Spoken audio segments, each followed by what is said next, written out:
Saudara-saudara yang terkasih, hari ini kita merayakan keluarga kudus, yaitu keluarga Yesus, Maria, dan Yosef dari Nazaret. Mereka disebut kudus karena menempatkan Allah dalam pusat hidup mereka, mendengarkan dan melaksanakan kehendak Allah.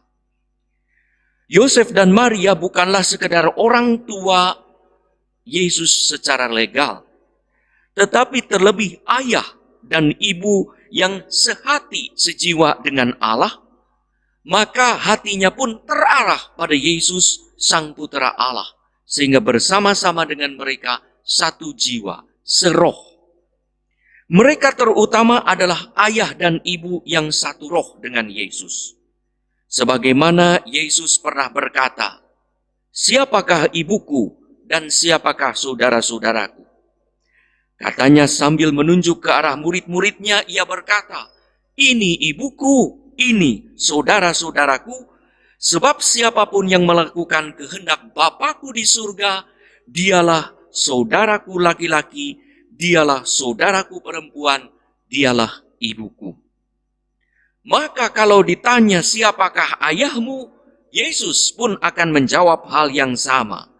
Ayahku adalah mereka yang mendengarkan dan melaksanakan kehendak Bapa.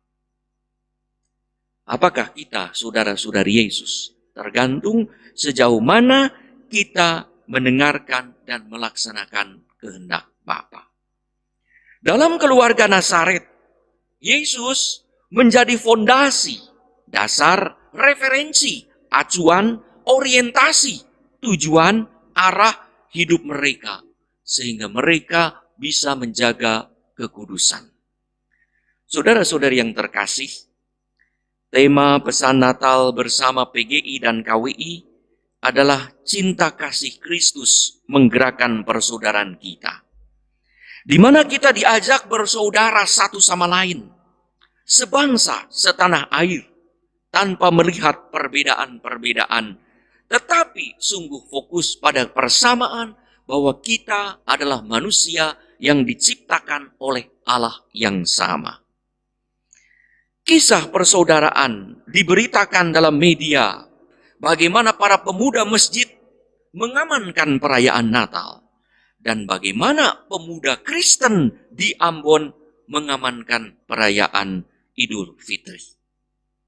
Beberapa hari yang lalu kita mendengar di media koran bagaimana seorang anak dan kakek Muslim di Minahasa Selatan bukan hanya merestui pembangunan suatu gereja Kristen, tetapi memberikan tanahnya untuk gereja. Ada persaudaraan yang hidup di tengah masyarakat. Maka kalau persaudaraan ini pun hidup di tengah umat dan masyarakat kita, betapa indahnya hidup ini. Ada damai dan sejahtera. Tidak perlu ada teror-teror apapun lagi. Bagaimana kita dapat membangun persaudaraan dengan sesama secara tulus melalui tindakan bela rasa dalam pesan itu. Ya.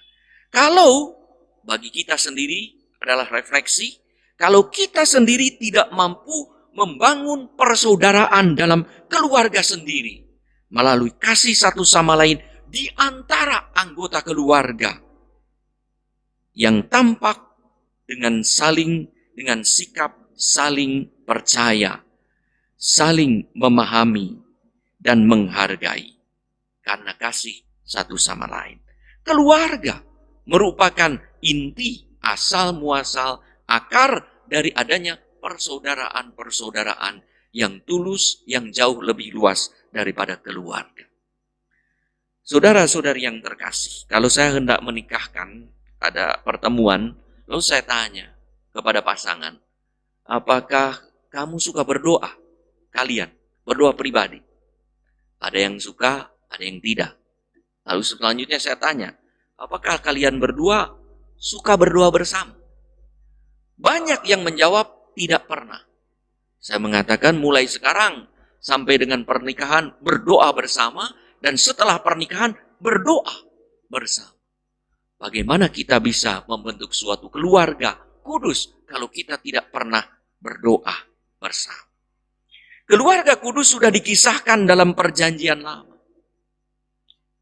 Bacaan 1 menampilkan pasutri Elkana dan Hana yang selalu beribadah kepada Allah di bait suci. Tempat di mana mereka mempercayakan hidup mereka pada Allah. Juga saat mereka menantikan anak,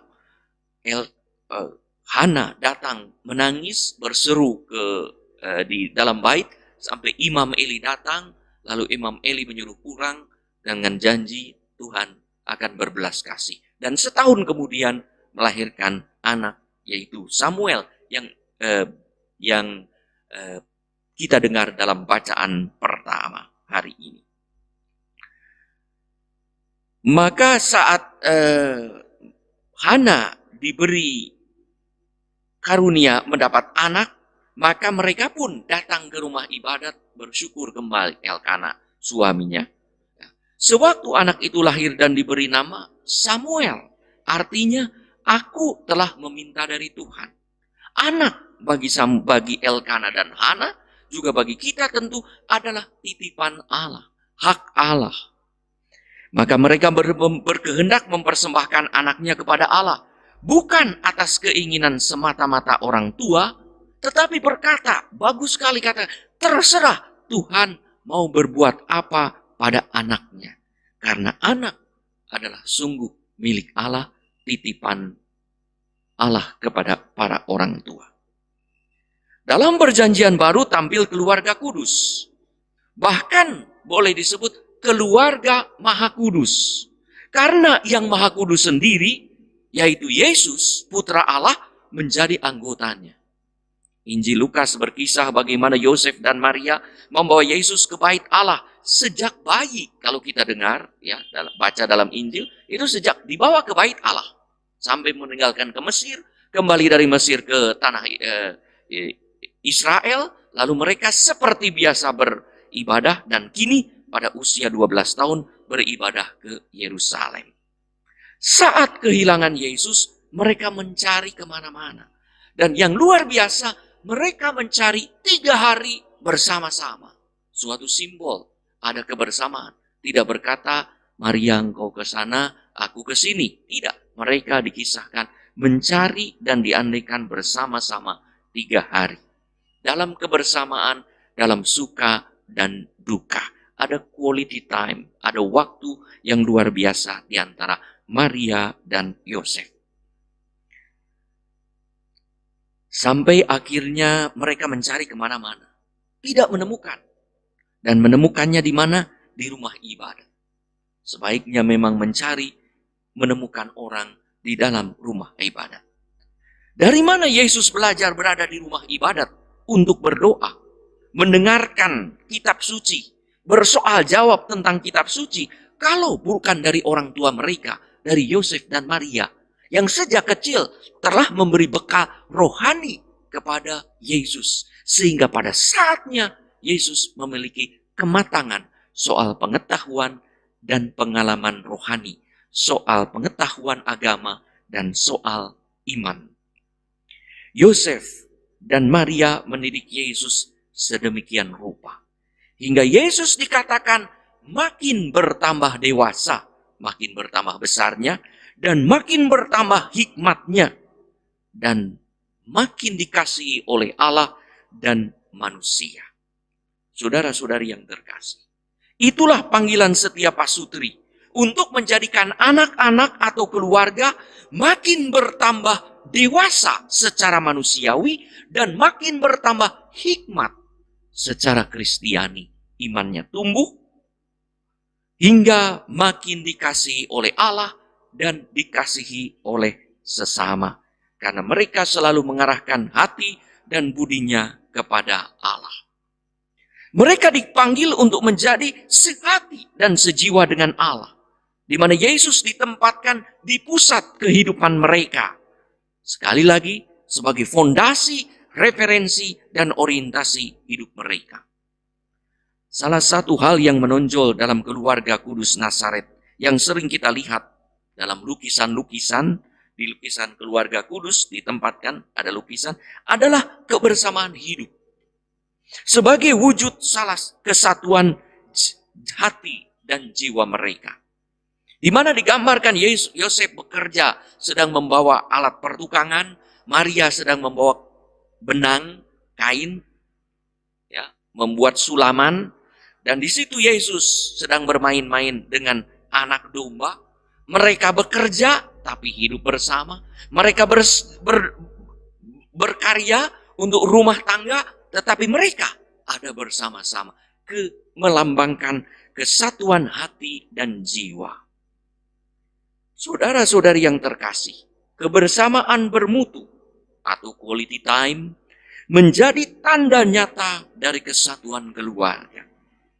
Bagaimana kita bisa sehati sejiwa dalam keluarga kita jika kita tidak mengusahakan waktu bersama, makan bersama, berdoa bersama. Kalau untuk makan bersama saja sudah susah, bagaimana kalau yang lebih susah berdoa bersama? Lebih susah lagi. Pesta saja susah, apalagi beribadat. Bagaimana mungkin kita bisa menjadi kudus kalau kita tak punya waktu untuk berdoa? Sebagai wujud dari ketekunan iman kita atau doa pribadi kita. Dan bagaimana akhirnya kita menjadikan Yesus sebagai fondasi, referensi, dan orientasi hidup kita. Kalau berdoa dan membaca kitab suci pun sulit, baik dilakukan sendiri maupun dilakukan bersama-sama. Bagaimana kita menjadi keluarga kudus di zaman ini kalau Yesus tak menjadi pusat hidup keluarga kita? Mari kita meniru keluarga Maha Kudus ini yang menempatkan Yesus di pusat hidup mereka. Mari kita tempatkan Yesus di pusat hidup kita. Kalau kita bisa bersaudara dengan orang lain yang bukan sahabat dan kerabat, kita ditantang untuk lebih dahulu bersahabat dan bersaudara dengan keluarga sendiri. Sehingga tak mungkin kita membangun persaudaraan yang tulus di tengah masyarakat kalau kita sendiri dengan keluarga sendiri tak sehati, sejiwa, tak punya waktu bersama. Mari pada hari raya keluarga kudus ini kita diingatkan kembali untuk sedapat mungkin mengusahakan adanya waktu bersama. Kalau saudara-saudari sudah ada waktu bersama, untuk meningkatkan waktu bersama itu. Dan kalau sudah ada waktu bersama yang banyak, mari kita tingkatkan bahwa ada waktu doa-doa bersama dan doa-doa dan membaca kitab suci bersama. Maka pada saat menikahkan, saya kadang-kadang bertanya kepada pengantin, apakah saudara sudah berdoa bersama? Sudah. Sejak kapan? Sejak ketemu uskup. Mau sampai kapan? Harus diteruskan. Bukan hanya sampai pernikahan, tetapi di keluarga-keluarga pun harus. Sehingga ketika pada suatu hari keluarga-keluarga diperkenankan untuk memperoleh anak, ketika istri, ibu mengandung, anak-anak sudah mendengarkan ayah ibunya, papa mama, papi maminya melantunkan doa dan membaca kitab suci. Dan itulah yang dialami oleh Yesus, sehingga pada usia 12 tahun ia sudah matang pengetahuan kitab suci dan imannya. Tuhan